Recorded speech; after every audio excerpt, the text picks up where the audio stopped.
So, good morning, good afternoon, and good evening to all of you from different corners of the world. It's fantastic to see so many of you here for this exciting session of talking interoperability. In today's session, we'll spotlight Azerbaijan's incredible journey of digital transformation. And I'd like to start by extending a warm welcome to our distinguished guest speakers, our panel of discussants, and of course, to each and every one of you joining us today. Your presence and participation are what make the discussion so enriching, and thank you for being the supporters and champions of our Digital Convergence Initiative. As you can see from the slide, my name is Li Yuan. I'm the Digital Social Protection Specialist at the International Labour Organization. It's my absolute pleasure to be your host and moderator today. Next slide, please. And this session will take us on a deep dive into Azerbaijan's remarkable progress in transforming its social protection system and social services through digitalization and interoperability. We are very lucky to have two esteemed speakers from Azerbaijan's DOST Digital Innovation Centers to walk us through their digital journey, showcasing the cutting-edge solutions they've implemented to improve social services. And following the presentation, we'll have the chance to hear reflections and insights from our expert discussants. And towards the end of the session, we'll open up the floor for any burning questions you have. So just a few quick housekeeping points before we get started. First of all, please feel free to ask any questions anytime using the Q&A function. We'll address as many as we can throughout the session. And the chat box is open for sharing comments or relevant resources, so don't hesitate to engage with your fellow participants. We also have the simultaneous interpretation available. So just click the globe icon in your control bar to select the language of your preference. And finally, today's session is being recorded and will be available on the DCI website later on. And for those who are new to our Talking Interoperability series, please allow me to quickly introduce DCI, which is short for Digital Convergence Initiative. DCI is a collaborative effort from multiple stakeholders, all working towards one shared goal to create a harmonized and interoperable digital ecosystem for social protection. DCI advocates for developing standards that promote innovation to make digital social protection system more interoperable, user-friendly, and scalable. We also want to reduce the time and cost of implementing solutions at a country and program level. And of course, we aim to create that ecosystem where programs and the countries can combine different components from various suppliers, ensure future-proof systems, no matter the policy or system maturity. Through the sessions like Talking Interoperability, we bring technical experts and country experiences to forefront, sharing the practical nuts and bolts of how interoperability is achieved in social protection systems around the world. And as a community, we also explore the challenges and brainstorm potential solutions together. Next slide, please. So if you're interested, all the recordings of our past events are available on the website. So definitely worth checking out. So now let me introduce you to our distinguished speakers and the discussants for today. So first, we have the Ms. Sabina Husseinova. She's the project manager with over 5 years of experience in international cooperation. She's a project manager with over 5 years of she's specialized in effective communication and relationship building with partners. She's skilled in facilitating cross-cultural interactions and overseeing projects in diverse professional environments. Currently, she's serving as an advisor to the director on international cooperation at the DOST Innovation Digital Innovation Center.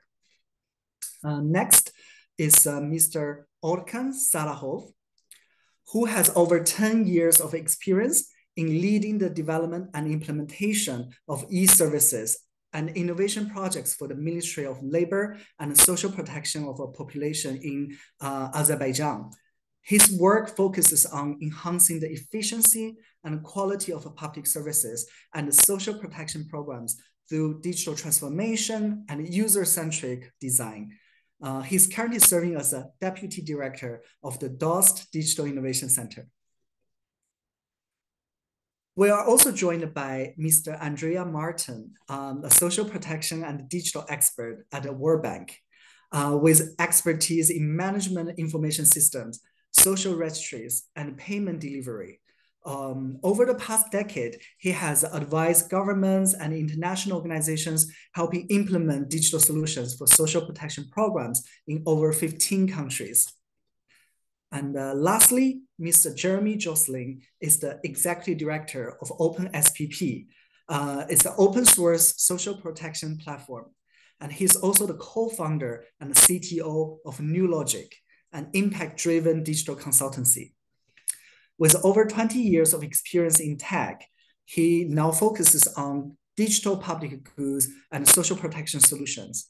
And he's passionate about technology, digital sovereignty, and innovation. We're truly honored to have such a diverse and knowledgeable panel today.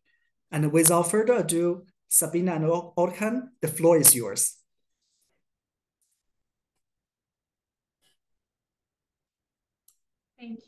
Thank you, Mr. Moderator. I hope you can see and hear me well, right? So, dear participants, welcome to today's webinar. Thank you for being here, and we also look for the forward and informative discussion today. As mentioned, our presentation will be dedicated to the case of Azerbaijan in the field of social digital solutions. Let's take a look at the content. So we divided the content of today's presentation into the 8 main directions. We will talk about the context and digitalization timeline in the social field of our country. We will talk about the establishment and activities of the DOS Digital Innovation Center. We will talk about the centralized electronic information system, proactive mechanism, unified social registry.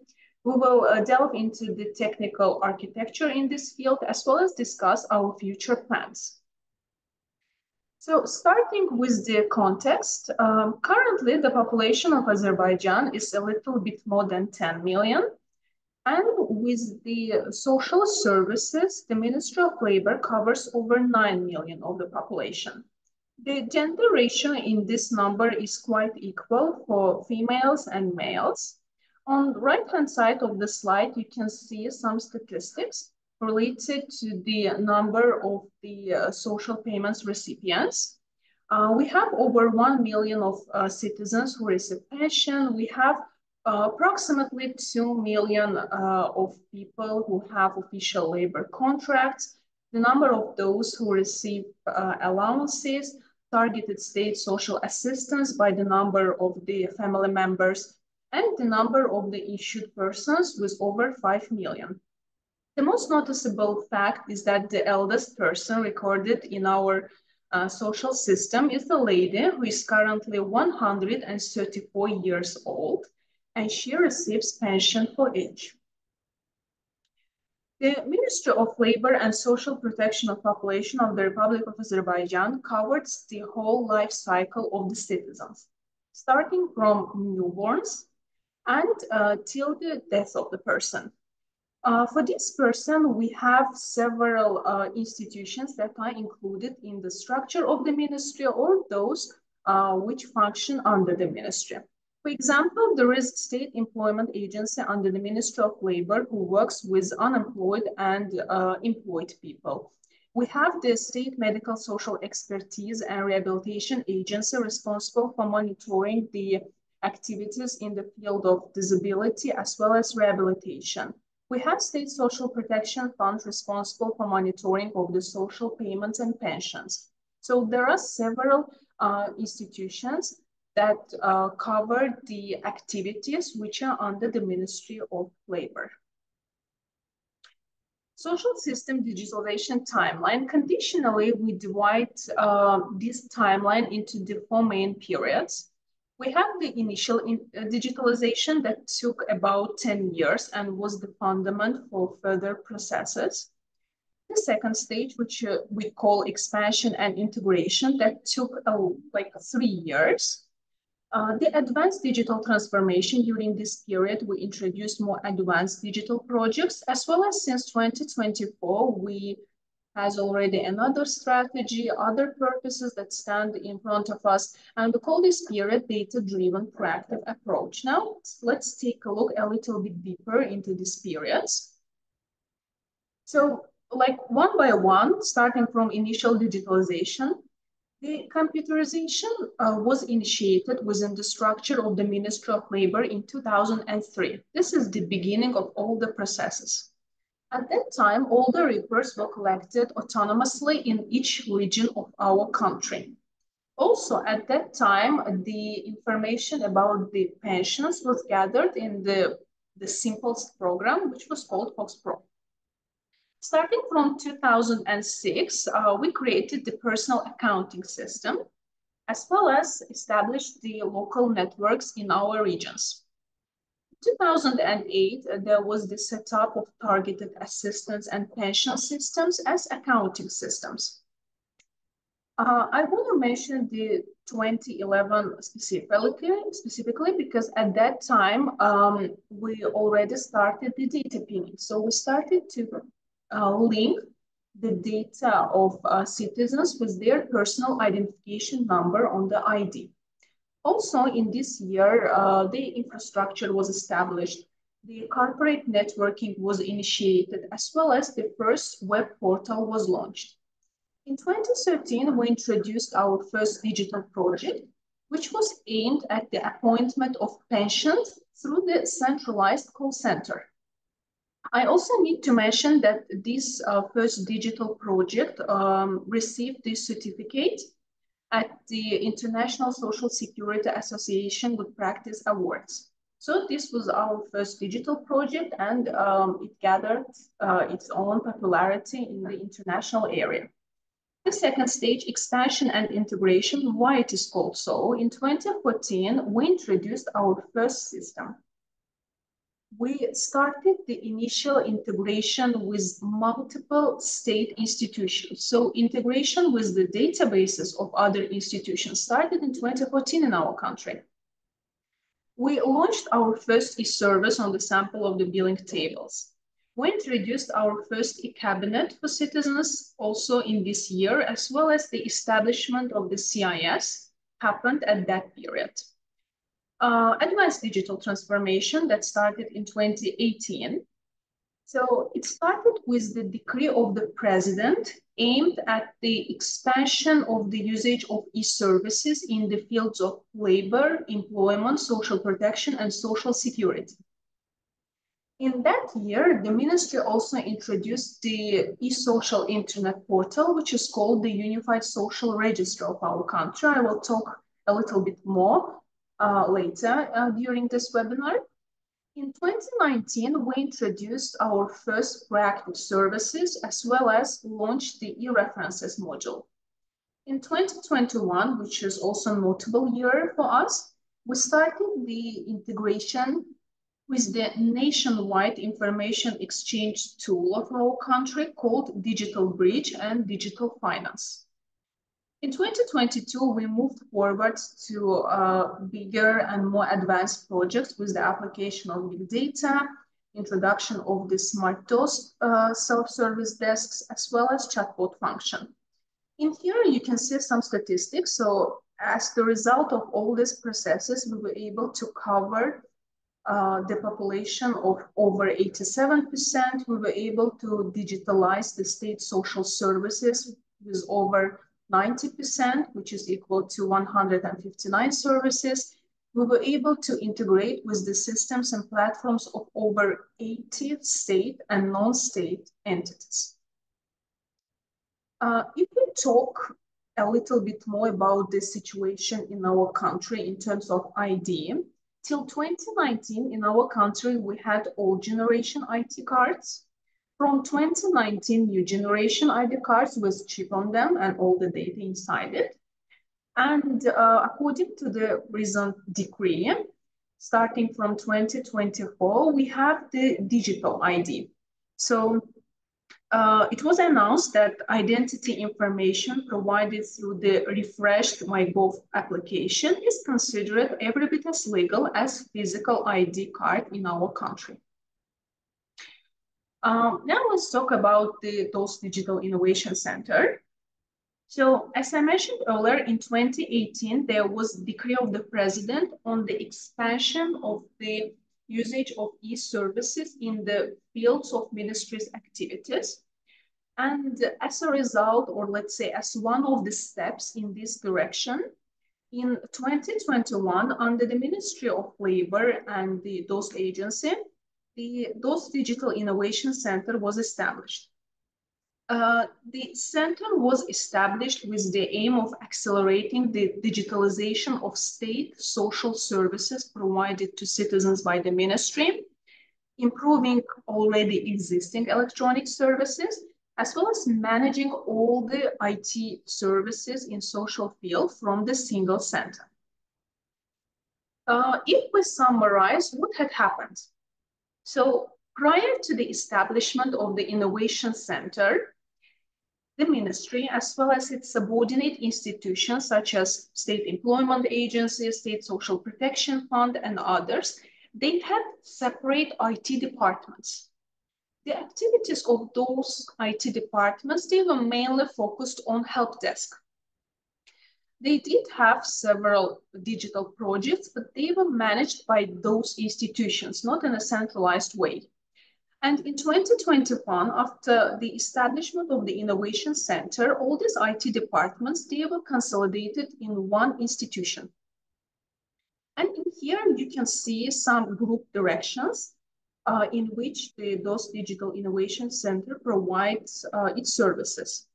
The core strategy of the center itself revolves around simplifying and digitizing the service provision processes for the ministry by implementing innovative solutions. In line with this, we have several other key tasks that we aim to accomplish that are ensuring the availability of our digital services, increasing the number of services that function based on the proactive mechanism, ensuring the stability and sustainability of our systems, enhancing the level of information security in our field. Ultimately, the IT policy of our center is driven by the objective of ensuring and enhancing the citizen satisfaction. This is the shared priority for both the ministry and the center. In here, you can see the structure. So on this slide, we presented just the IT-related departments. So we have the infrastructure department with several mentioned activities, information security, software development, project management, data analytics, as well as technical support. In the center, we have a little bit more than 200 staff members, and they provide services to approximately 8,000 employees of the ministry. In here, you can see the whole situation with the state social services in Azerbaijan. So the ministry provides 159 services to citizens. 145 services, which is equal to over 91%, are already electronic, they're digital. Out of 145, we have 56 services that are provided based on the proactive mechanism. On this side of the slide, you can see the top 5 services where the biggest number of the e-applications was recorded in 2024, and the statistics for each of the service. The general number of the e-applications recorded in our systems for 2024 is already over 383 million. Now coming to our systems. The basic and fundamental system of the Ministry of Labor is the Centralized Electronic Information System. We call it shortly CIS. You can see the screenshot of the CIS. So this is the main interface, the first page. The first square is about the programs. If we click the green square, all the subsystems that are inside the CIS, they will appear, and the user can enter any system in case if the person has the permission to enter and use the subsystem. This one is the news, internal news for the ministry, the administration panel in order to manage the permissions of usage, the help desk panel, as well as the personal cabinet of employee. So all the directions of the ministry's activities, they can be grouped into the four main elements. And during the provision of state services, we do obtain the information from external information systems. Those are state bodies and non-state entities.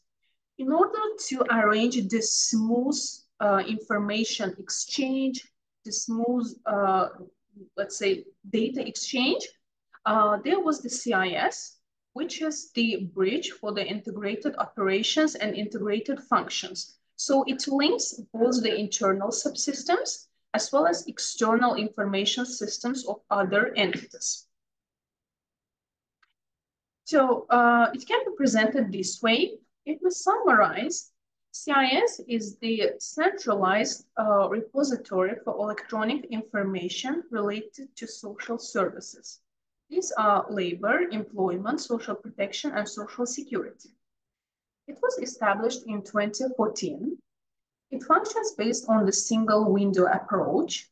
It consists of 19 subsystems presented on this slide, as well as 4 registers. So as you can see, all the directions that are presented here: employment, disability, pension subsystem, labor and employment, social payments, and so on. So this CIS allows to keep and monitor all the data in these directions from the centralized, in a centralized manner. So in here, how the CIS was established and expanded.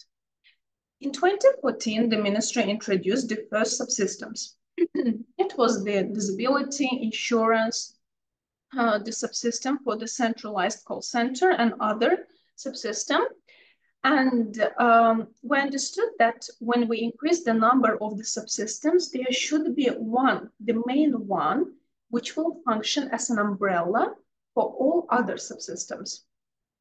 That's why the CIS itself was established in 2014 as well. Then it was gradually expanding. So the CIS is umbrella, and under that umbrella, we have interlinked subsystems related to various activities of the ministry. Each of them has lots of data inside it, and the data is monitored by the separate subsystem as well.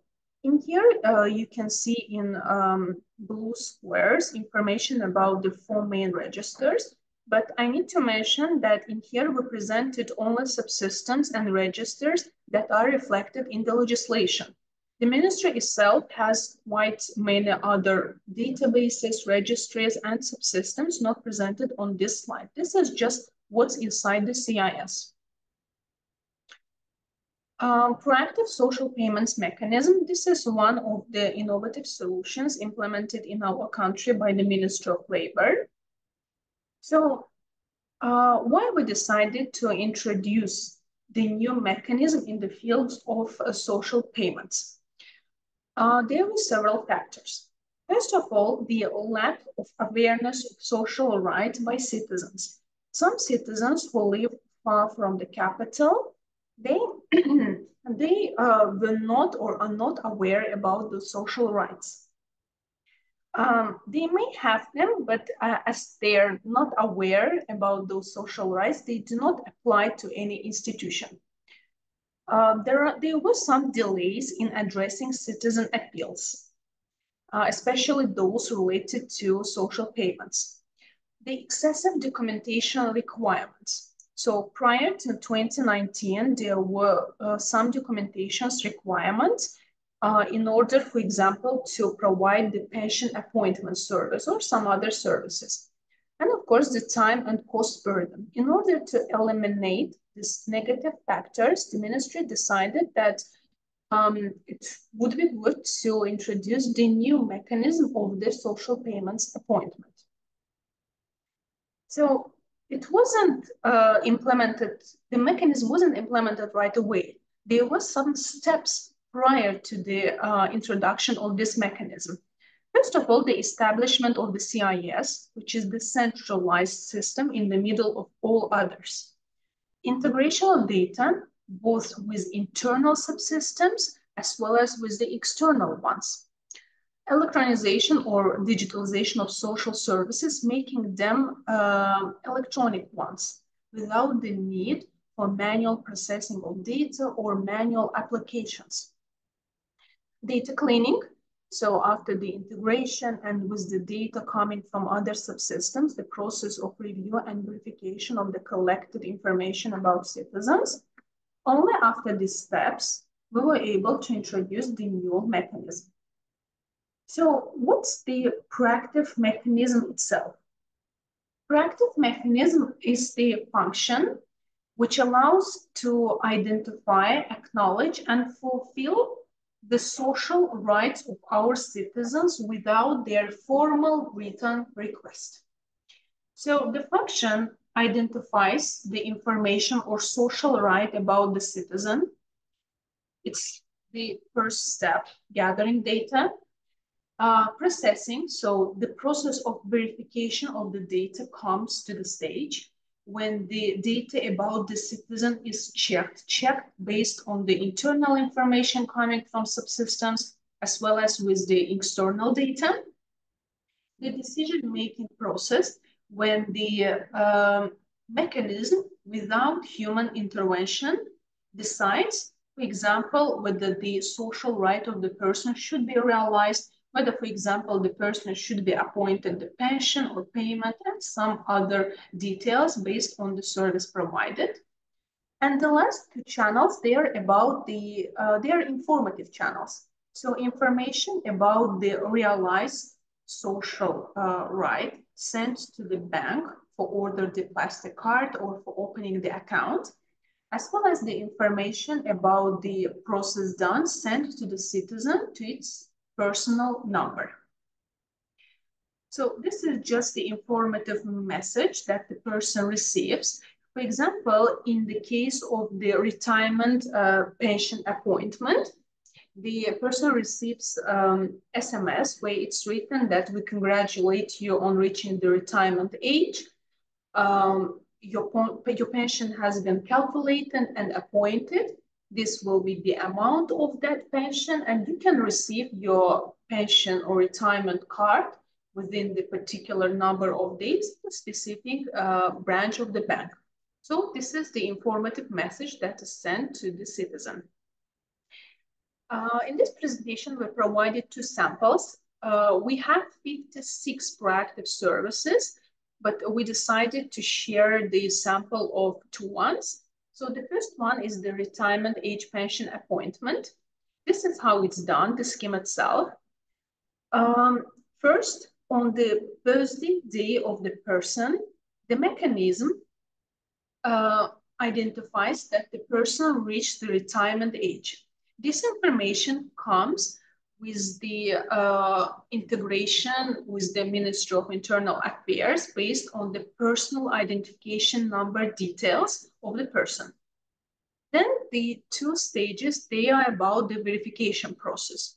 So the verification is done through the integration with the systems of the Ministry of Justice to check whether the person is alive or no. The third stage is the verification of the pension capital.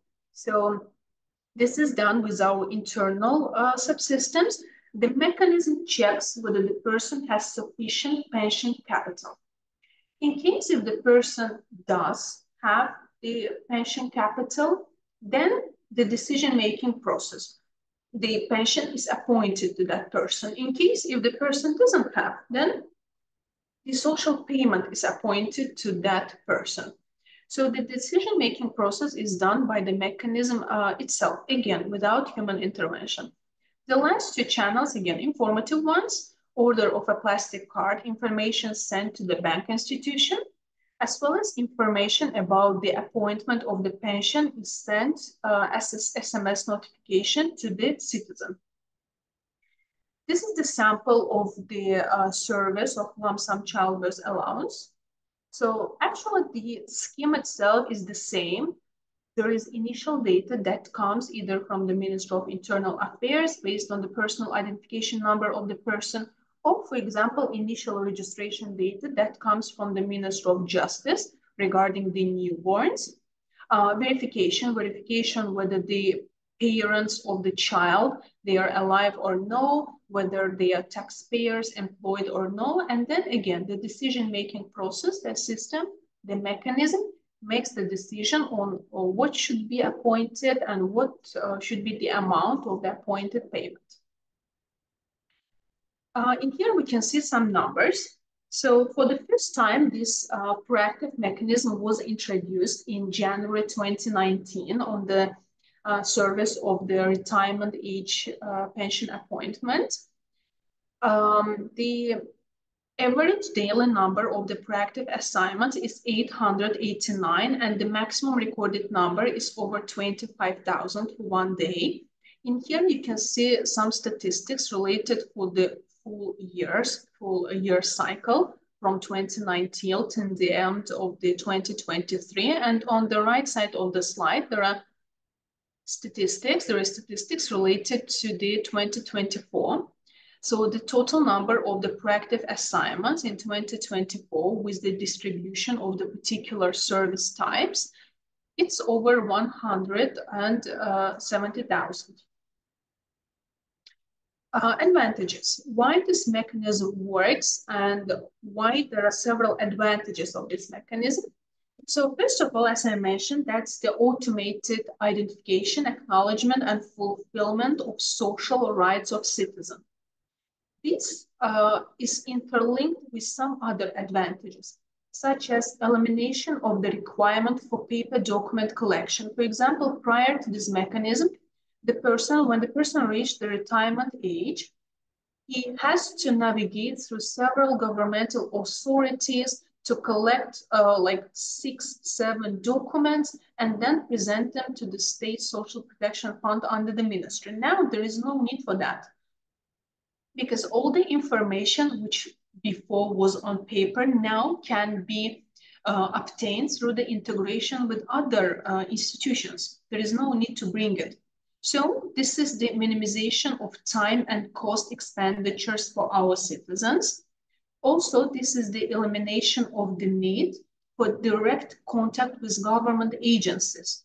So we contribute to the reduction of citizen official interactions.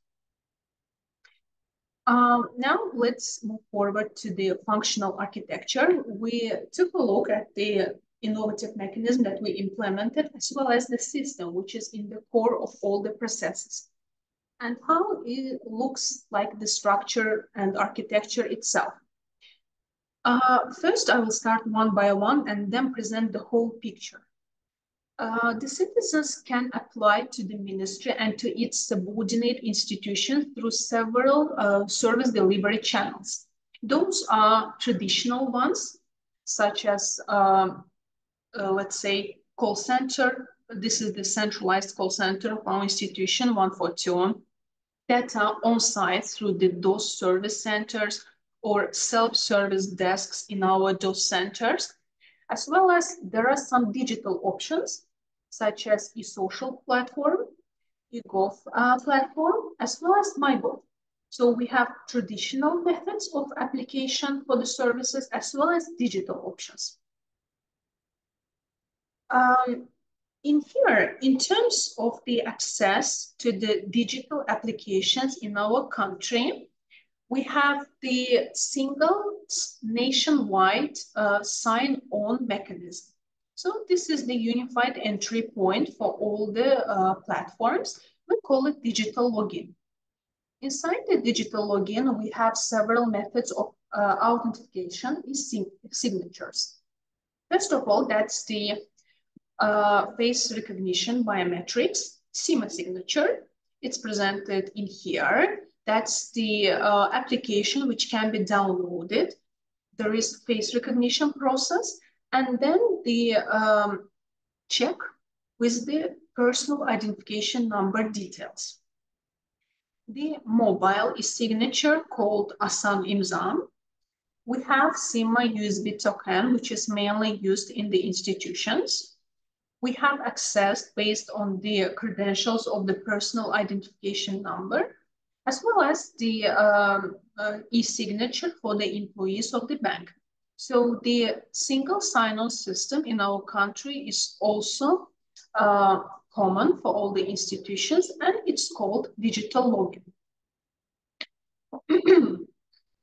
This is how the whole digital ecosystem of the ministry looks like. We took a look at how the citizen can apply to the ministry and to its subordinate institutions. We also checked how the access to the digital options, digital platforms is organized, digital login. We have the CIS, which is in the government cloud, G-Cloud.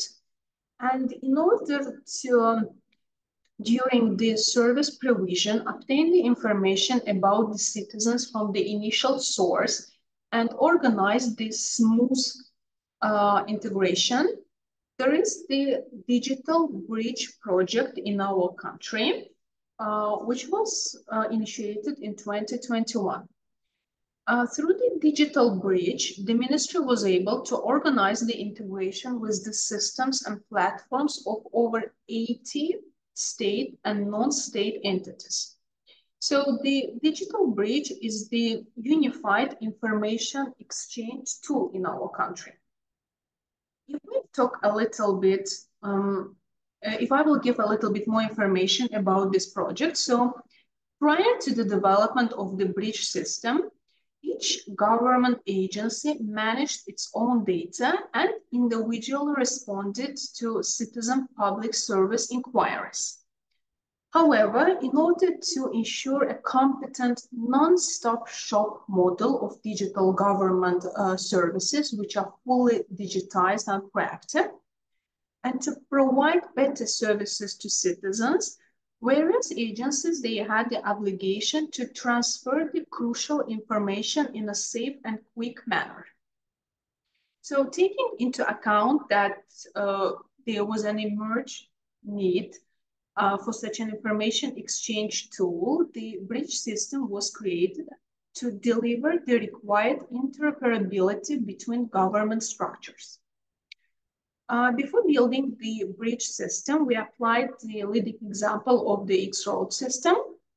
And afterwards, based on the lessons learned and the experience gathered throughout the implementation process, a more developed system, the bridge project, was created in compliance with the needs and requirements of the country. Up for now, billions of transactions and interactions have been realized through this bridge.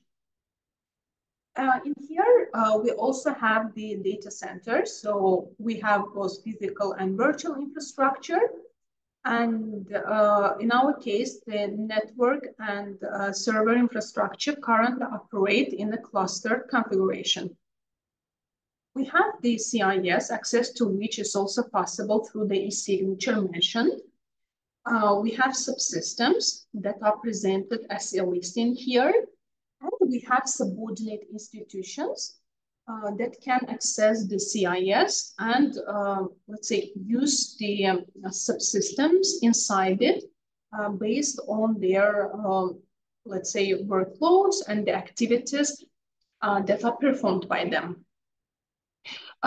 This is the sample of the integration. So as I mentioned, the ministry was able to arrange the integration with systems and platforms of over state and non-state entities. This is just the table sample of what information we obtained from other institutions. For example, from the Ministry of Science and Education, we obtain information about the diplomas, which is further reflected in the Citizens Cabinet in the Unified Labor and Employment Subsystem. From the State Tax Service, for example, we get information about the taxpayers. From the State Examination Center, information about civil servants, and so on. So this is just one example. There is data that we share with other state and non-state entities as well. This is just the example of the particular institutions. So public-private sectors partnership. In 2021, when the digital bridge system was established, there was one component related to the digital finance. So this is the information exchange tool, which interlinks the systems with non-state entities. That are banks, insurance institutions, utility providers, credit organizations, payment systems, and some others. So in here, you can see some statistics starting from 2021 till 2024. If we talk based on the example, prior to this information exchange tool, when the person was coming to the bank with the request and desire to receive the credit, the person had to navigate and bring some references about employment, income, and so on. But with this digital finance information exchange tool, the person just gives, in case if he decides, he can give the permission for the bank institution to obtain the data about the person from the relevant institution through this digital finance. Now our citizens can obtain the credit within 30 seconds at the bank institutions. So this is about the public-private sectors partnership and data exchange in this field. So there is a wide range of components in our current data warehouse environment. So we have the green plum OLAP database as the main component here. After the data is processed, it's placed in the ClickHouse columnar database as the final destination. Orchestration of data, ETL, ELT processes is performed by the Apache Airflow, and open metadata is used for metadata management. Collected processed data is visualized using Tableau and Apache Superset.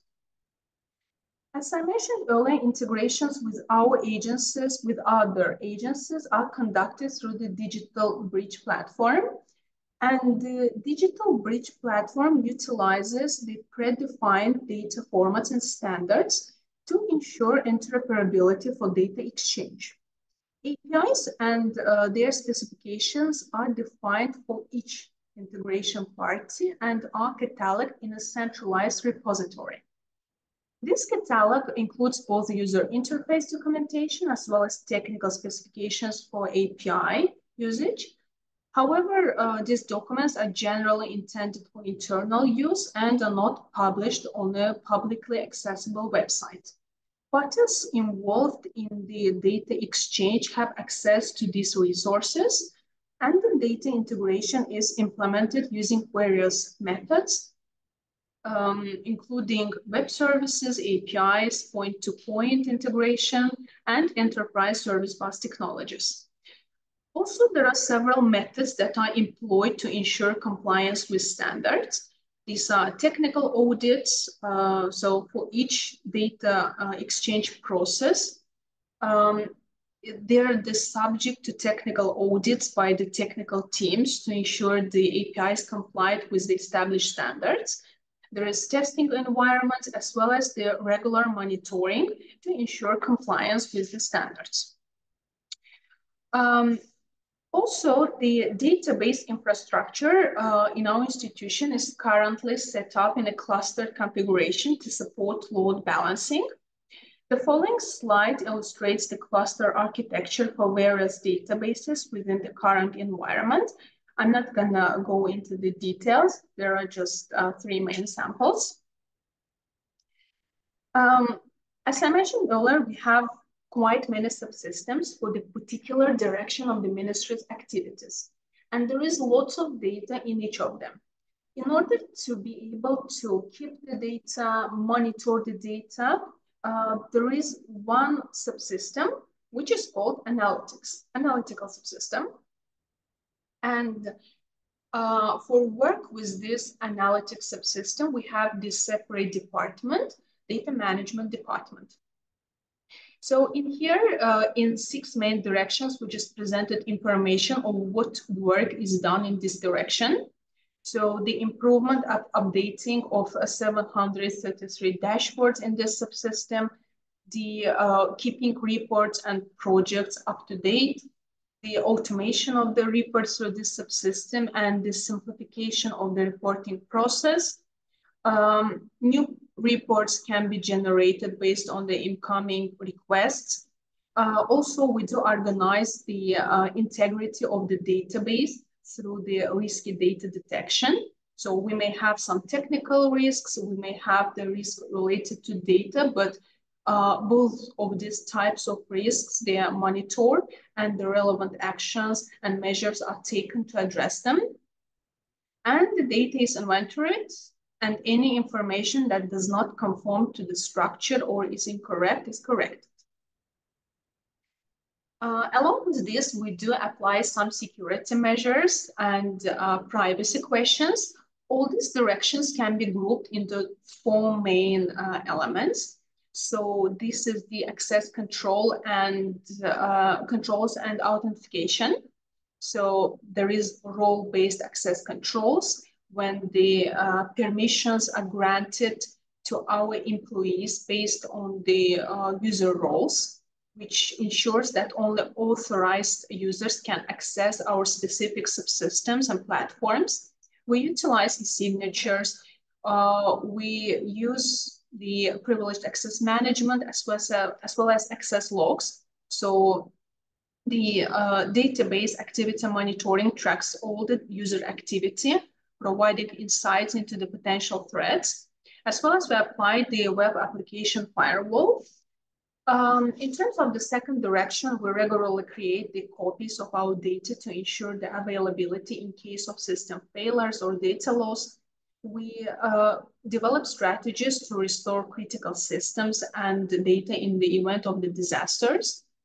In the direction of network security measures, we use firewalls to block unauthorized access and prevent malicious traffic, as well as spam filtering is implemented in our institution for the email domain to protect against unwanted and potentially harmful emails.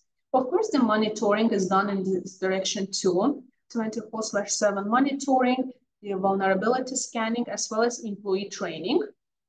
As I mentioned, the ministry has approximately 8,000 employees, and as the experts in the DOS Digital Innovation Center in the field of the security, they educate the employees of the ministry as well as its subordinate institutions on data security, on promoting awareness and minimizing risks through the responsible behavior. Also, I need to mention that a month ago, our institution was able to obtain the ISO certificate on the Information Security Management System. Unified Social Registry. Well, in our country in 2018, we introduced the e-social portal, which is called the Unified Social Register of our country. So this is the platform which allows our citizens to track all the data about them in the social field. They can check the pension capital. There is no need even to click extra buttons or make any request to the ministry. They can just open the personal cabinet in the e-social portal and check their pension capital with the distribution of the income from the places of work. There is opportunity to track applications that are done to the ministry and to its subordinate institutions, also track calls done to the centralized call center 142. There is opportunity to check notifications related to labor contracts, the IFA references, and some other benefits. In order to make this portal accessible to the wider audience of our society, we introduced the mobile application, which is available on iOS and Android. The number of users of this portal is increasing on a daily basis. The registration for this portal is also possible with the e-signature, as I mentioned earlier, through the digital login. One of the functions in the e-social portal is the e-references function, which allows our citizens to download e-references related to 30 types of the e-references related to the activities of the ministry. Up to now, from 2019 to 2024, already over 4 million e-references were downloaded, and for 2024, this number is over 200,000. There is also statistics related to the most downloaded type of e-references. The e-references have the barcode and QR on them, which allows other institutions to validate the authenticity of these e-references. Advantages. So I think we have a little time left for presentation. That's why I'm not gonna go deep inside the advantages, but I want to mention only the main one. This is the application of the principle of public control by citizens on their personal data in the field of state social services. So some information is available on the personal cabinet of citizens, and there is no need to make any requests or come to the ministry for this information. These are just some statistics related to the usage of e-social. So we have the distribution by age. As you can see, mostly it is used by the people within the age range of 30-34. The number of views. The number of views increased sharply during the pandemic in 2020, as you can see. And on the other years, we can see that the number of users of mobile application is increasing. In here, some statistics about the e-references. So we have e-references introduced since 2018. And what we can observe that the number of downloads is going down. And why is it happening? Because now the institutions, through the information exchange through the digital bridge, they do not need already to request any paper-based documentations or e-references from citizens. With the permission, they can just obtain that data through the digital bridge. In order to make this smooth transition to the digital projects and digital services, there are still some elder population who are not digital literate enough. For this purpose, in 2018, the DOST agency was established under the Ministry of Labor, and the DOST agency had several, let's say, objectives in front of it. So first of all, that's the improvement of the quality of services in the social field. That's the opportunity to increase the transparency and ensure the application of the innovative solutions. Also, the DOST one-stop shop model allows to make smooth transition to the e-services, prevent bureaucracy, as well as make the enhancement of citizen satisfaction. These are service provision centers, but the centralized one provided under the umbrella of DOST agency. Those centers, they operate based on the one-stop shop principle and serve as front offices that provide citizens with social services. The abbreviation of DOST stands for the translation in our language as friend. So we provide services for those citizens who need those social assistance, social services, elder population, disabled population, and other categories of the society. In here, you can see the sample of the service provision, how it looks like with Windows. And also, the Smart DOST service point was put into operation in 2022. Generally, those services centers, they provide 159 services in 15 various directions. Issues addressed. So we did have some challenges during the process of digitalization of our state social services. What we did, we noticed that we have fragmented information systems, and as a result, we decided to introduce the CIS, Centralized Electronic Information System. We noticed that there may be coordination difficulties as every institution under the ministry has IT departments. The DOS Digital Innovation Center was established.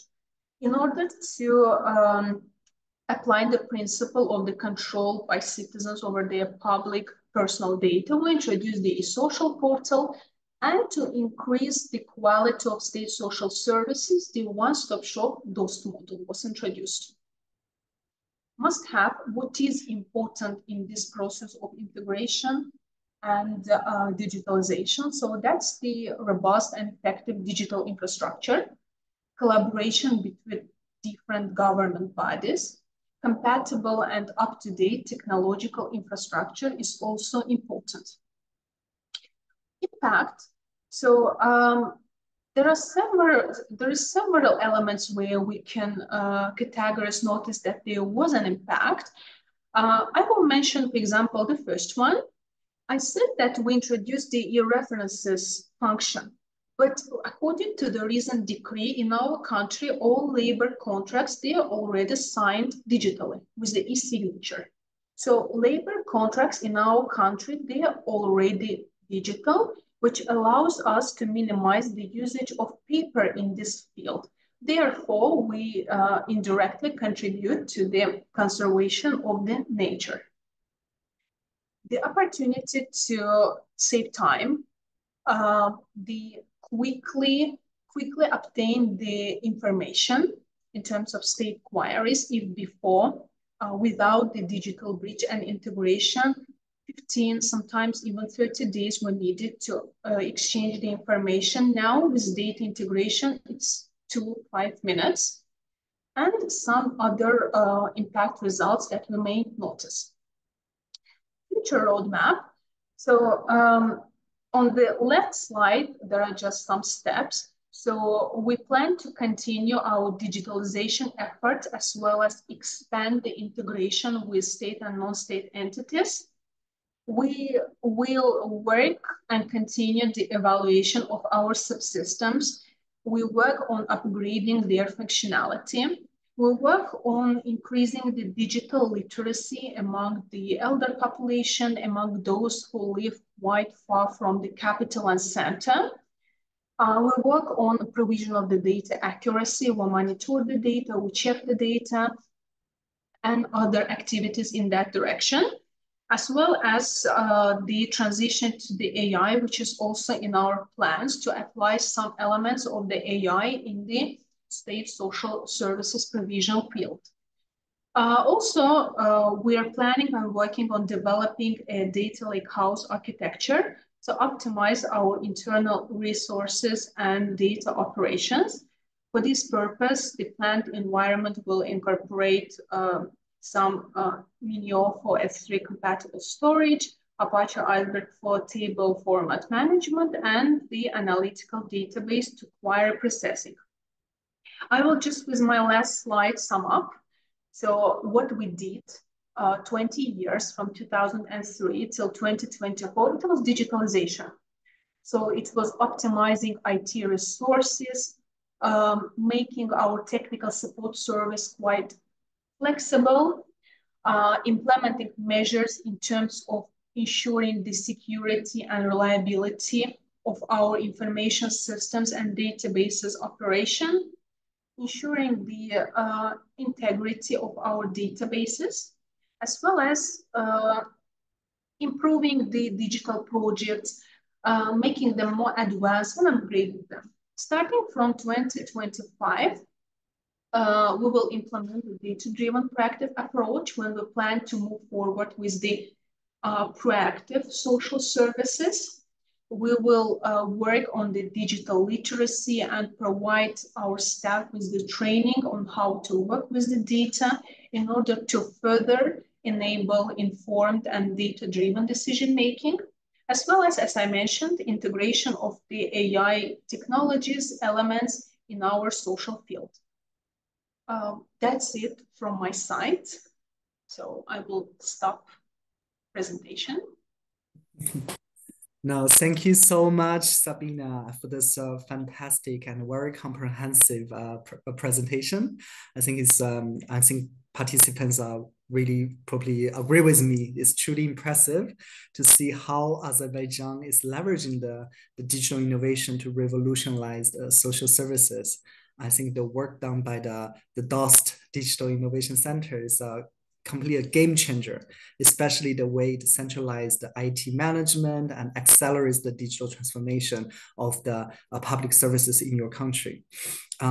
Personally, I was taking a lot of notes as well. So I think the CEIS really showcased how the streamlined data and interagency collaboration can improve that efficiency, reduce the fragmentation, so that you can better serve the public, the citizens, right? And also the unified social registry is such a powerful tool to offer the citizens that single, easy to navigate point of access for all their services. So I cannot wait to see how Azerbaijan continues to progress in this digital transformation journey in the years to come. And I know many of the attendees are as well. There's just a lot to reflect on, but before we dive into the Q&A sessions, let's hear from our discussants for their insights. I'm sure that they also have some questions to be answered. So Andrea, Jeremy, so over to you. Okay, thank you very much. Again, yeah, thank you very much for the presentation. As Li Yuan said, it was a very comprehensive and very interesting, a lot of learning from your journey. In particular, I got really interested on the proactive side of what you presented. And I had some questions. So how do you decide when a service should become proactive and when it should not? Did you have any example of things where initially you thought that, yeah, maybe it's good to go proactive, and then decided, oh no, but because of this reason, maybe proactive is actually not a good solution? Yeah, I would love to learn about this.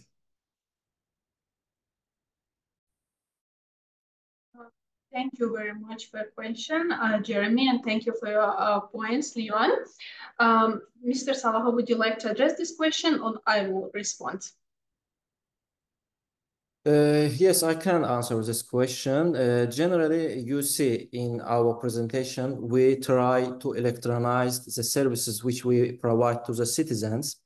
And the proactive mechanism is the best way to provide these services to the citizens in an easy way. Because as I mentioned, Sabina, in her presentation, we have some people who don't know their rights, and they didn't and don't know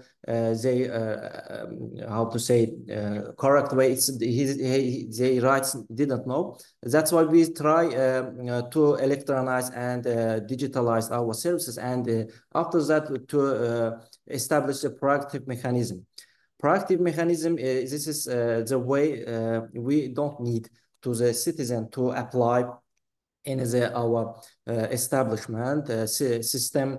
The system automatically works and establishes the people rights. When we established digitalization and electronization of our services, and after that to put that electronization services to the proactive mechanism, our aim to set all of the mechanism to the proactive way.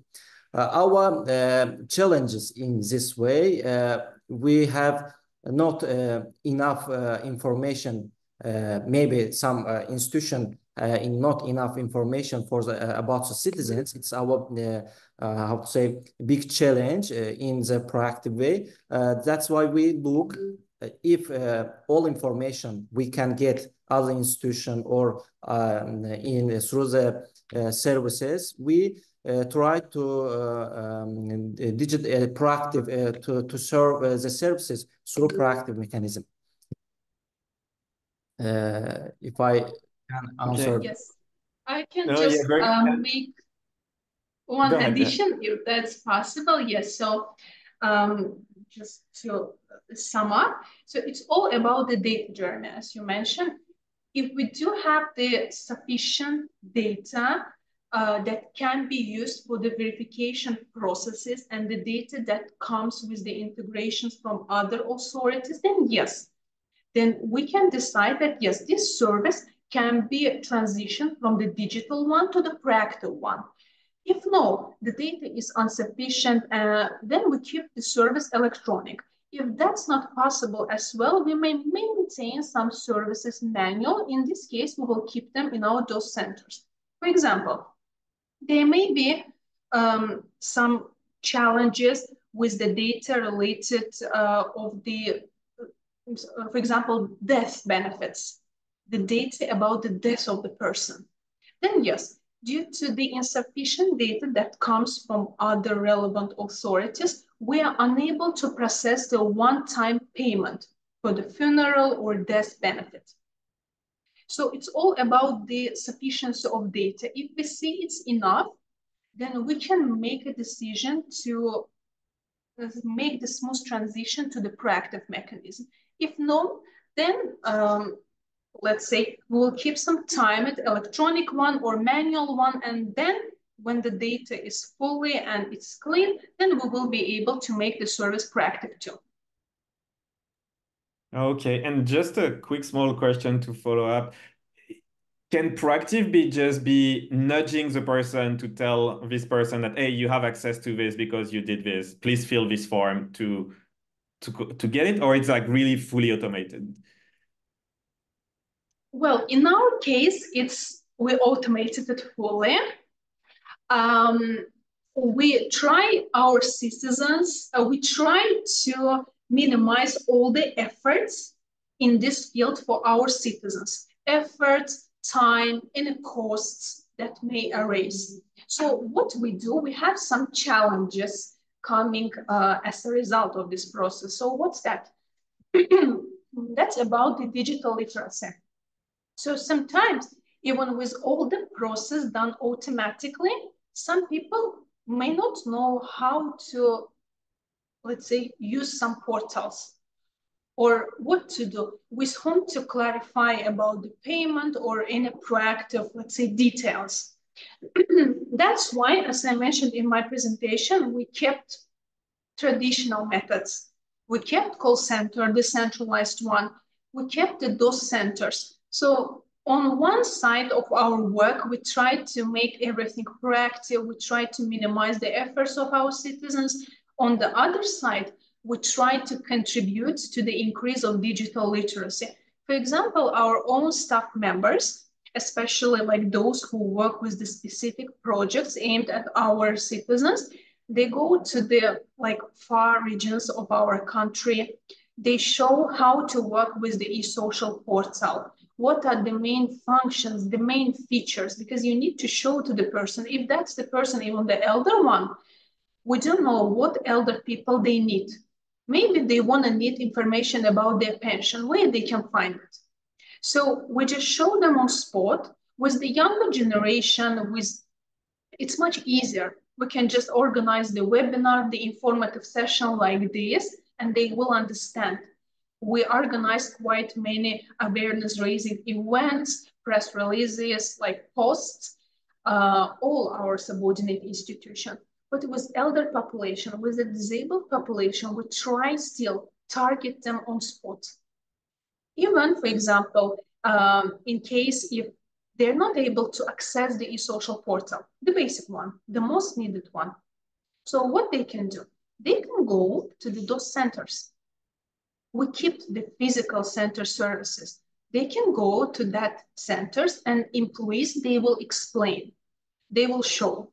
I hope one day I will see all of you in Azerbaijan as well. We will be able to show you our DOS model. So there are two desktops.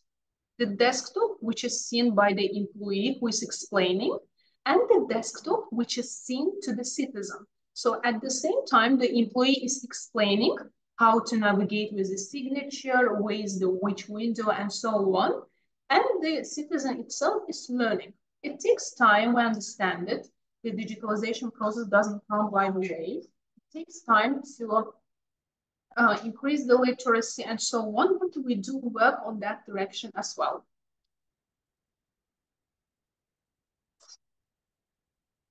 Very good, thank you. I mean, Andrea, do you want to ask a question?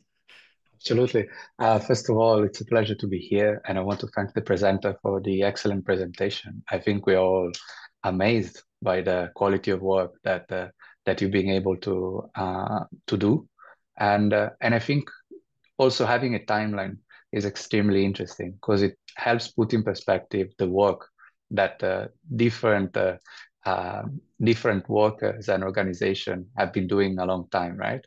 Because when we work with different countries and we see sometimes the expectation that changes happen overnight, and I think it's important to be conscious and also to realize that it takes time and it takes like a group effort to achieve change. This is not to discourage anyone, but to say that it's a process. So I think my first question is related exactly to this process. So you described, but could you elaborate a bit more on the kind of nudges and sort of collective effort that you had to employ to ensure that everyone came on board and rode in the same direction? Because we know that from a government perspective, the interest is to help the citizen to make everything more efficient.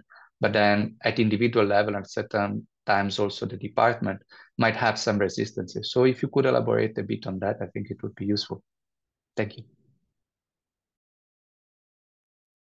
Thank you for the question, Andrea, for pointing out. Yes, each country has its own path, its own way in terms of the digitalization. For some, in some cases, it happens quite quicker. In our case, it took a little bit time. Coming to your question, well, it's a good point to raise because as I mentioned in my presentation, one of the must-have points is the compatible and up-to-date infrastructure, as well as the collaboration between the entities. So in our case, sometimes, well, when all the institutions, they are at the same line, they are at the same parallel level of the digitalization, it's much easier. But regarding the social field, all the processes related to the e-services and digitalization, they are started on the government level. So they started based on the decree of the president, which was aimed at the expansion of the usage of these e-services. And you know, it's only the decree in our field. We had several legislative documents that let's say, bear the same purpose in other directions as well. That's why, for example, first we started the integrations, as you mentioned as you saw in my presentation, in 2014. But it was like point-to-point integrations. The bigger information exchange tool, it was established by the Ministry of Digital Development and Transport in 2021. So it took several years. So, all the governmental, I would say most of the governmental authorities in our country, they do now in the process of the digitalization. That's why we're going in parallel. With most of the institutions, we organize the integration. And in case if there are any challenges, in case of the data, insufficient data issues that I mentioned previously to Jeremy, well, we communicate that. We do have the working groups, common working groups with the most important ministries with whose data we work quite closely. It can be the Ministry of Justice, the Ministry of Health in the direction of the disability assessment, with the State Tax Service. So with them, we work in the framework of the working groups, and we always try to keep in touch. We do try to discuss any issues that may arise. If, for example, there is the lack of the opportunities to make transition to the proactive service, we communicate that. We discuss our concern that we are not able to make our service digital for these reasons. And those reasons, they're not coming from us, they're coming from other institutions. So all of this is done based on the linked and quite tight collaboration and cooperation with our institutions. That's why further we're able to, let's say, collaborate with non-state as well, as the process with the integration with the state institutions is going more or less smoothly. We're reaching quite big achievements in the fields of digitalization. We're able to make the same contribution in the public-private sector's partnership too. I don't know whether I was able to address your question.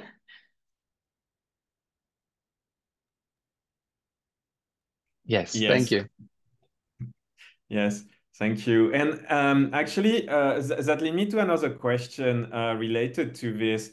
And it's quite impressive. Like you integrated with like, I think 80 something systems, which is a lot. How did you define any standard API, any standard data format? How did you collaborate? I guess, how did you collaborate to define those standards to enable seamless communication between all these different systems? Actually, the Ministry of Digital Development and Transport has established standards, APIs, and data protocols to facilitate seamless communication between systems. This involves communication methods and integration rules to ensure that data is exchanged consistently and accurately across different systems. Additionally, rigorous testing procedures are in place to validate the functionality and reliability of integrations before deployment. Regular communication and collaboration with all involved stakeholders ensure that integration requirements are well understood and effectively addressed. So yes, as all the, I will just add my own some notes if that's possible. Yeah. As mentioned by Mr. Salahov, all the integrations in our country are done through the nationwide information exchange tool. That's why the data protocols, the standardized APIs, they are established by another ministry, Ministry of Digital Development and Transport.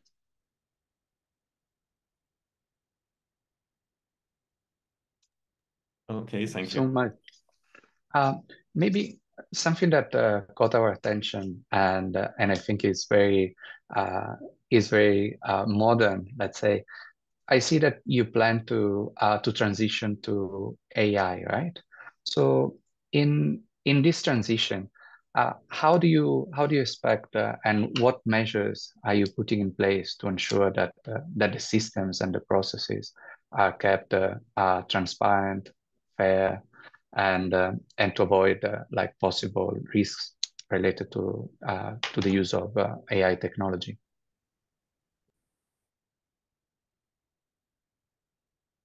Mr. Salah, would you like to respond to this question, or? Floor is yours, please. Okay, thank you. So, good point, actually. Just to be honest, we're still in the early stages of this process, and we have established a dedicated unit inside our center called Data Management and Artificial Intelligence. But the recruitment of experts is still underway.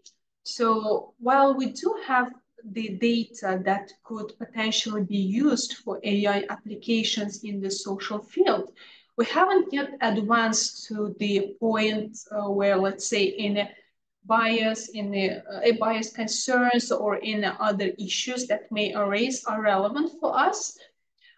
Rest assured, all steps that are taken, they will be in compliance with our country's law on personal data protection. We do have the strategy on digitalization, but again, this is not only what's related to our institution, as we have some other actors in this field who do work on the application of AI. In terms of the social sector and what we have in our field, we're just in the beginning. We're in the beginning because it takes time to recruit some experts, and to learn some business processes, because the social field is quite unique one. You need to know the business processes, even the basic ones, like how the social payment is done that way, not, for example, as it's done in some other countries. There are some specifics for each country, and I think it will take some time, and only after that we will be able to know with which projects we will go on in the social field. Right after that, any questions related to the let's say AI driven decisions or AI bias concerns, they will be in place and discussed by us. Okay. I have a following question, actually. You just mentioned the personal data protection law. And you mentioned also, so there is a lot of data being exchanged between different ministries. So first part of my question would be, how is consent managed for internal exchange? Like, is there a need for consent because, or is it like within the government, the data can be transparently exchanged? And you mentioned also working with private sector. So like in this case also, how is, or is data consent being recorded? How is it managed? Yeah. Okay, thank you very much. So, when we enter or when we access any platform, it can be the e-social portal, the registry, or any other platforms that are used by the citizens. Prior to clicking the e-signature, there will be notification that the citizen does give his or her, let's say, permission for the data to be used. That's what about the digital platforms. But in terms of the data used by the private entities, such as banks or insurance institutions, this is done on spot. So when I come to the bank, for example, first of all, the bank employee asks me on paper whether I do give my concern. And only after signing the relevant, there's only one paper that I do give my consent for the data to be taken about me from other institutions through this exchange tool and be used by the bank. Only after that, the bank employee can use that data and can make relevant, let's say, transactions or operations. So in terms of the digital field, this is notification. There is notification that's sent to the citizen. In terms of the private sector, like bank entities, there is like the question and the consent, which is given on spot.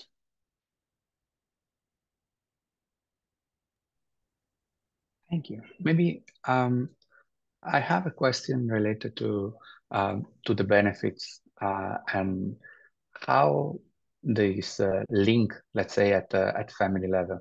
So many of the examples you provided focused on, let's say, individual benefits, right? In some countries, there's also the consideration of the family or household situation and potentially putting a sort of a cap to the benefit amount that can be received by a family unit or a household unit. Do you have something similar, or all the benefits are considered like as individual and independent entitlements? Well, in our country, we do have some payments that are calculated based, for example, on the income, or let's say the capital of the person. For example, let's say the pension itself. If the person has the sufficient pension capital, or there is a experience requirement, like if I'm not mistaken, there should be 25 years of experience, then yes, in this case, the person will receive the pension. If no, the requirement is not met, in this case, the person will receive the social benefit, and the social benefit is the precise number. And the same is about the assistance, the state targeted social assistance. So in some cases, the payments, they are as a precise, let's say, numbers, amounts, but in some cases, they may vary depending on the, let's say, income of the person, experience, and other details. Also, if, for example, I don't know whether you remember in my presentation, during the appointment of the pension proactive mechanism, there was one point related to the verification within the internal subsystems of the Ministry of Labor. So the mechanism checks not only the pension capital of the person, but also checks whether the person already receives any payments. If, for example, I'm the disabled person and I'm already receiving the pension for disability, and I'm appointed now the pension for age, then the mechanism will also decide which one to keep. And the mechanism decides for the, let's say, benefit of the person and appoints the amount which is higher. If, for example, the disability pension is lower than the retirement age pension, then the retirement age pension will be appointed to the person. So it depends. It varies depending on the types of the payments. Some of them are fixed, and some of them, they depend on some factors. Thank you. Maybe just a quick follow-up. I understand that there's the possibility, so let's say that the system actually try to maximize the choice of the benefit in the interest of the individual. Are these benefits eligible to anyone independently of the household in which they live? So let's say if one is in a very wealthy household, would they still be entitled to this benefit? If we're talking about the pension, if the person is from the wealthy family, most probably he worked and has the sufficient pension capital. So we do not consider whether the person is from the wealthy family or from poor. In case of the person is coming from the poor family, and like there is some calculations related to the living wage, the minimum wage, and so on. Based on that, the person can apply for the state-targeted social assistance. But if we're talking about the pension and disability benefits, they do not look at the status of the family, whether the family is poor or wealthy. So this is just the fixed process, which is reflected in our legislation. It doesn't consider it doesn't take into account the status of the family. The status of the family is an issue and is the, let's say, the element to be, let's say, checked during the application to the state-targeted social assistance. In this case, yes, we check what's the income of each family member who is inside that family, what do they have, and other details. But if we're talking about wealthy families, in most cases, they do not apply for this benefit. Thank you very much for the clarification. And of course, well noted on the pension and disability. It was more referred to the other kind of benefits, but the answer is very clear. Thank you.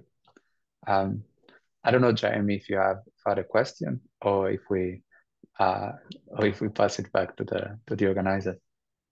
I think I'm good. I had a lot of my question answered already, so thank you very much. I think Lee and all is yours. Sounds good. Thank you so much again, Jeremy and also Andrea, for this very lively discussion as well.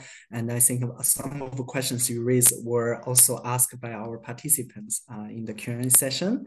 So let's dive into a little deeper in terms of the questions that have been raised by our participants.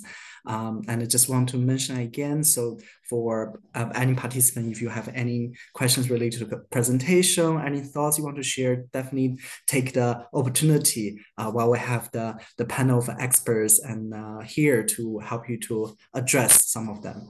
And I have to also give the credits to our team behind the scene. I think they managed to answer also all the questions by typing the answers. What I'll do is that I'll still go through all the questions because I think some of them are super relevant and quite interesting, probably for also larger audience as well. So the first question is regarding the digital identity, which was probably was mentioned, but it probably might want to be a little bit further, like kind of unpack. So one of the attendees was asking about the main challenges in implementing the unique digital identity in Azerbaijan. Has this implementation of a single identity reduced the number of frauds? I saw the Mr. Salavov also provide a comprehensive answer, but I just want to give the floor again to our DOS team colleagues to see if you want to share more details on that. Mr. Salavov, would you like to elaborate or? Yes, as I mentioned, Mr. Yan, I write the answer. That process was that when we digitalized and when the government gave ID-based identification number for the citizens, we try to minimize the expenses for the citizens, because that process, when a citizen gets the digital ID, he gets through apps and he can access all the information related to the governmental bodies, and he can access their information and can get related information and give another organization body. That's why we switch to the digital ID form in our country.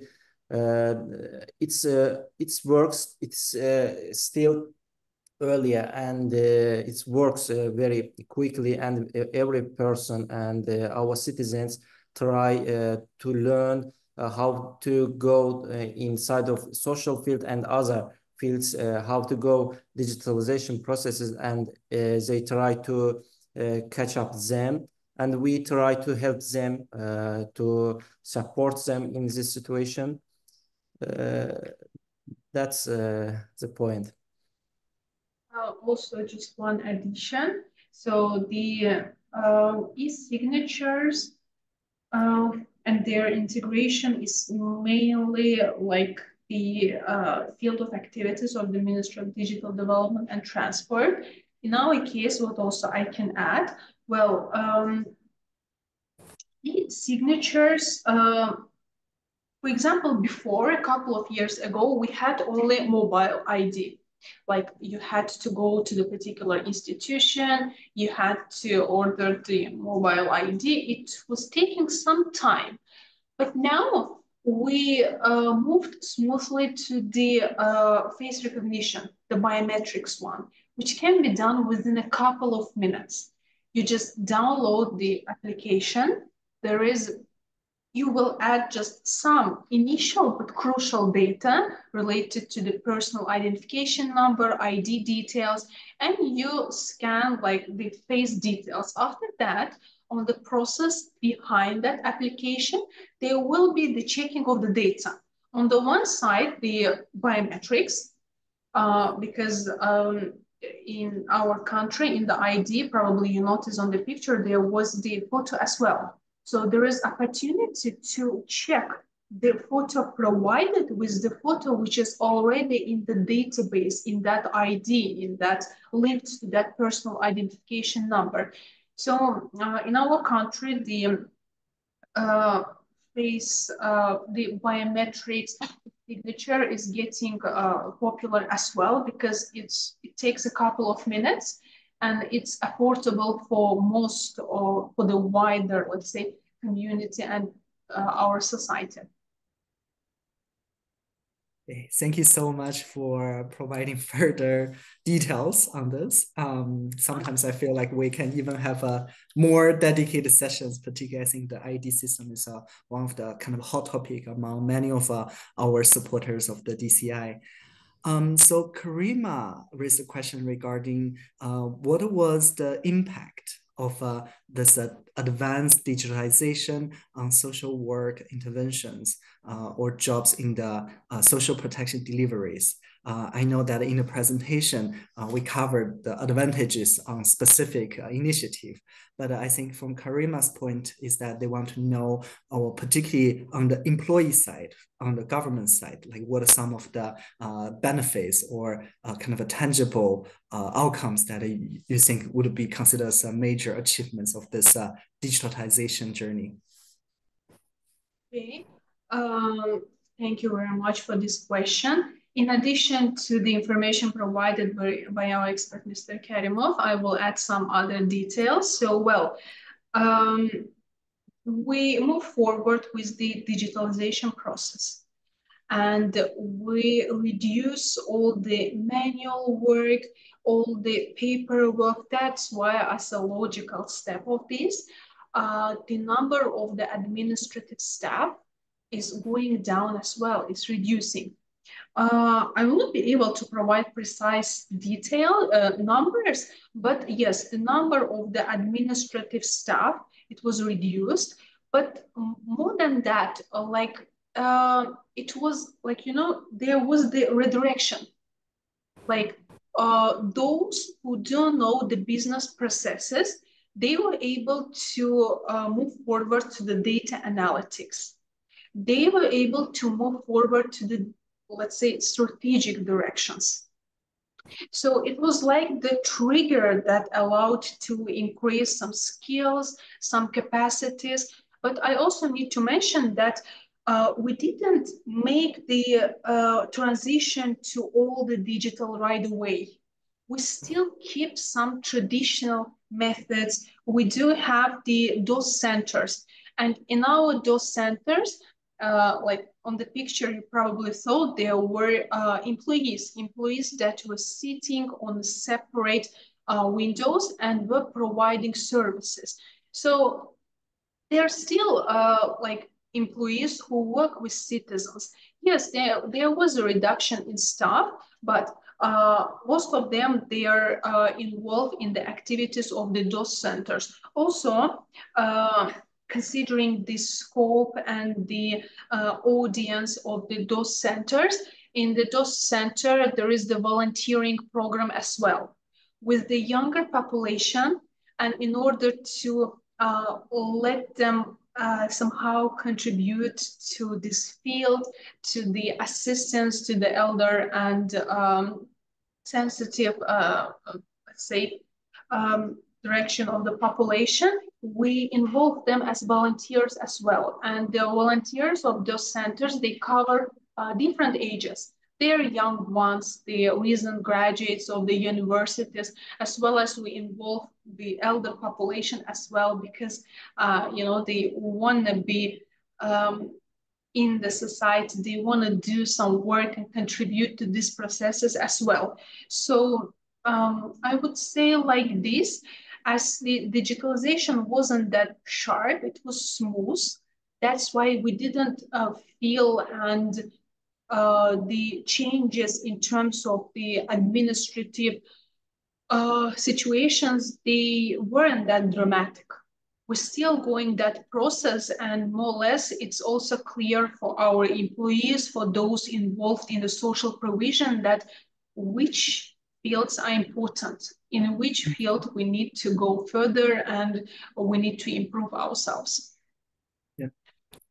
Yeah, thank you so much for the answer. And I do want to also acknowledge that it's really amazing that the team or in Azerbaijan, they're still taking into consideration that having the non-digital options available, which is always essential. And because we know that when we serve the citizens, they all have their own preference, their own personal circumstances, their own ability or inability to access these services. So that's why I definitely will accept your invitation.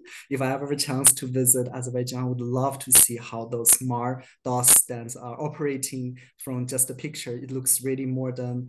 And another thing I also noted that in the kind of a future roadmap, your team did put the digital literacy as one of the area of work. So as you mentioned the example of having the younger generations to support maybe the elderly populations where they feel less comfortable with the services, I think it's a great way to go and should be continued. But also much more widely, not only on the digital level, but also in terms of the accessibility, right? So there's a lot of things to be taken into consideration when we digitalize the services.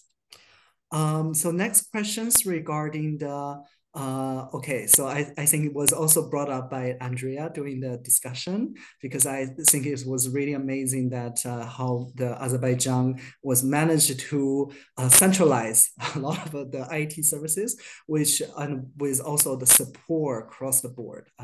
Unfortunately, it's not always the case in many of other contexts. So I think the question raised by Leomar is really about this the unification of IT of Azerbaijan bodies. Like what did we receive any resistance? And also what about all the IT analysis technicians working previously in those positions, that their job might be impacted, or how maybe the Azerbaijan government continue to help them rescaling to adapt in terms of the new digital roadmaps. And I see also the team mentioned that because all government agencies are very interested in this centralization, which is great.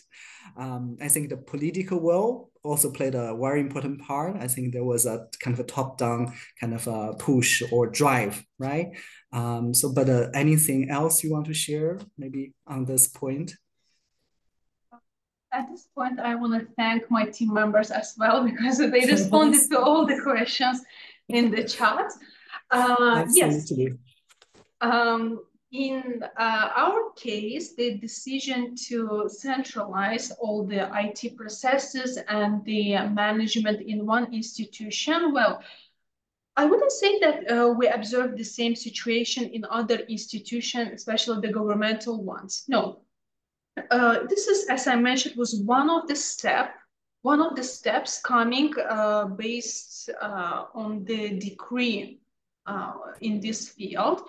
And as I see from the question, not all the experts, technical experts of our center, they are public servants. They're not. In our institution, we have a little bit more than 200 employees. Mostly we have 6 main IT-related departments as represented on the slide. And all the projects that are, let's say, organized, digital project in social field, they are done and established by our own experts. So we do not involve external experts. All the IT analytics, all the product managers, project managers, and the whole chain of the process of developing the digital projects, all these experts, they are inside our institution. Some of our, let's say, I would say, those during the centralization process, some of our staff members, especially the management, they were coming from the ministry itself. That's why there may be some civil servants among us, but not all of them.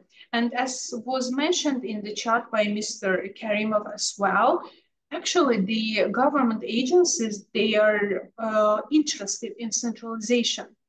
because it's quite difficult to manage all the fragmented projects when you know one institution, like one department in the public employment agency, has its own project related to the employment.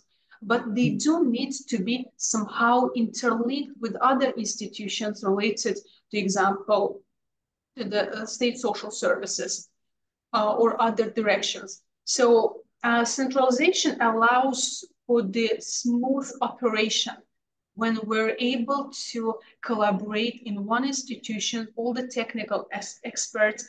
And that's why we may not observe it in all the state agencies in our country, but definitely we tried it.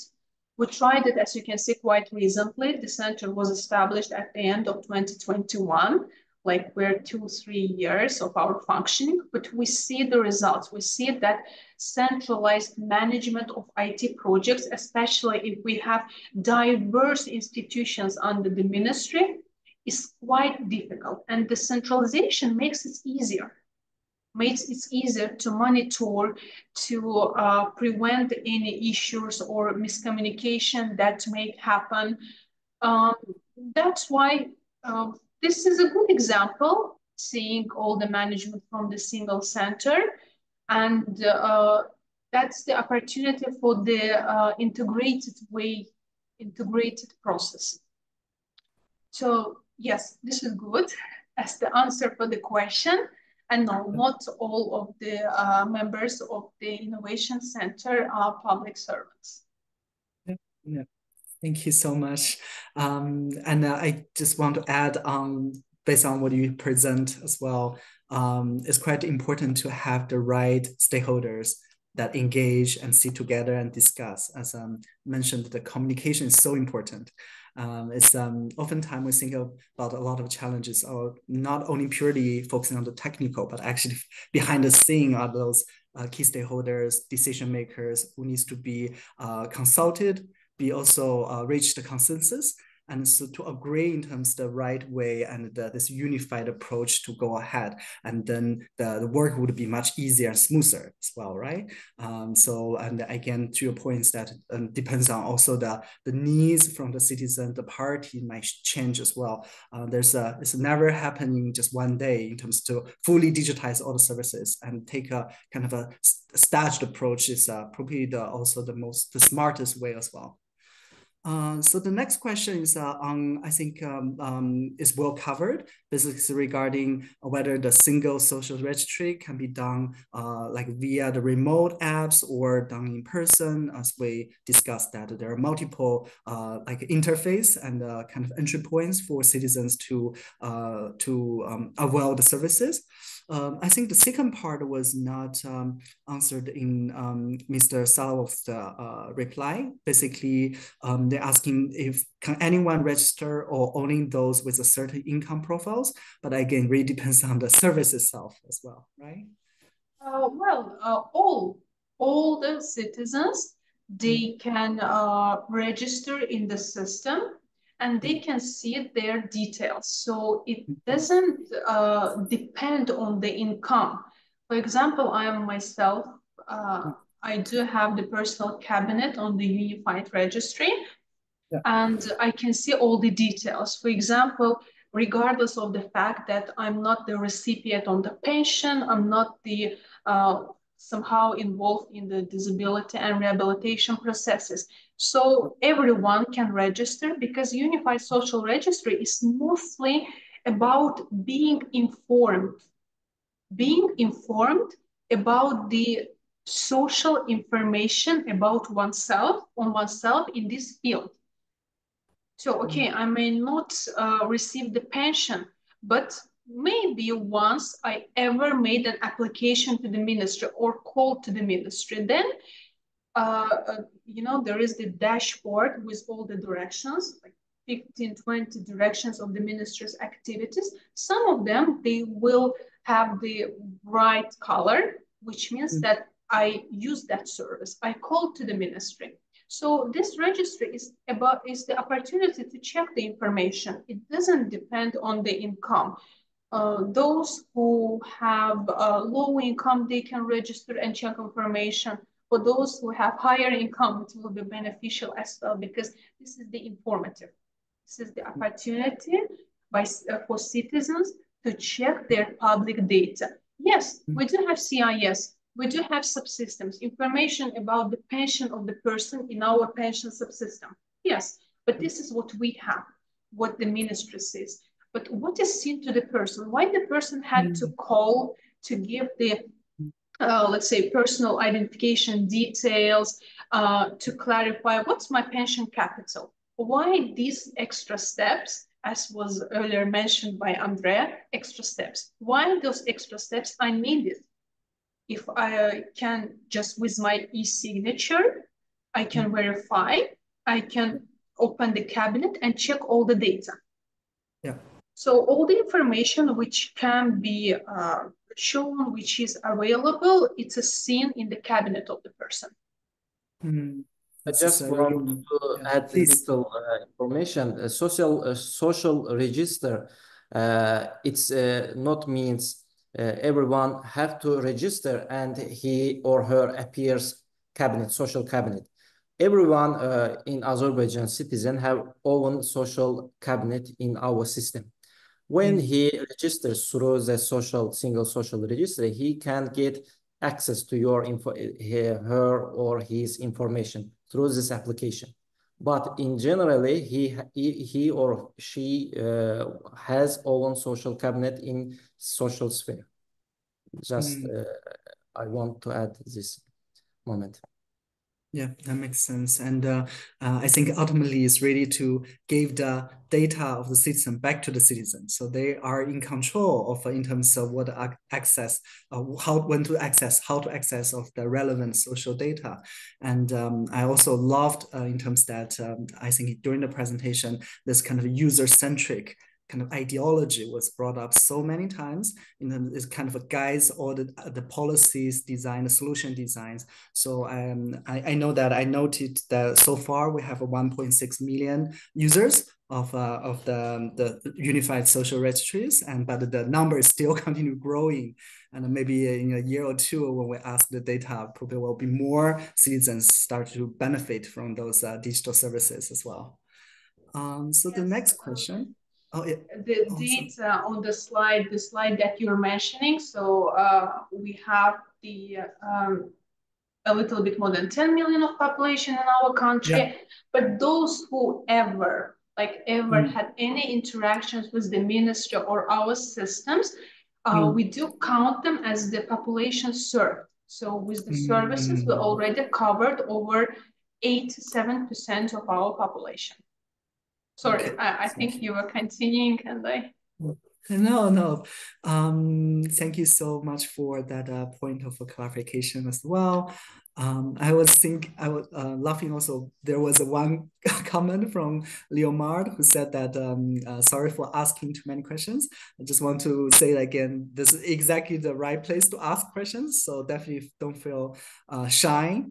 So this question, I think, was also well covered. Leomard was asking that, do your agency collect the family members for the purpose of a single social registries?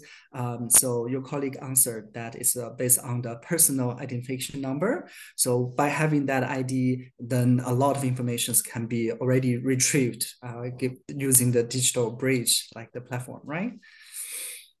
Exactly. As you mentioned, since 2011, there is data pinning. So all the data is linked to the personal identification number of the person. So all the data in all the fields, as they are interlinked, any information can be obtained from that, from any governmental informational database. Amazing. So the next question is regarding how often do the update of the single social registries? And I saw the replies, the update goes on daily basis. Yes, that's the process that goes on the backstages, so to say. It's done on a daily basis with Mr. Some Salah. processes goes in real time, but some of them goes through the daily updates in social registry. Okay. due to the limited time we have, so I just quickly I'll go through a few the remaining questions. And thanks again for the team who been providing those answers as well. Maybe the last question that's shared with this group is that so some of participants are wondering the data privacy law and what actions been taken to gain the trust of a particular vulnerable populations to adopt those online services. Okay, so we have the expert in this field as well who joined us today. Mr. Zainalov also responded in this chat, but maybe after the webinar, we will be able to elaborate a little bit more on that. In our country, along with the personal data, we have the data privacy law as well, which is followed by all the institutions. And based on that, considering this law and all the details inside it, we provide the information to citizens by applying the relevant measures, protection measures as well. And based on that, information about the benefits and other services of online services. Amazing. Okay, so before I hand over to my colleagues Anna for the closing remarks, I just would like to extend my heartfelt thank you to our speakers and also our expert discussants again for sharing all your valuable insights and knowledge today. And of course, also thank you for everyone who joined and participate.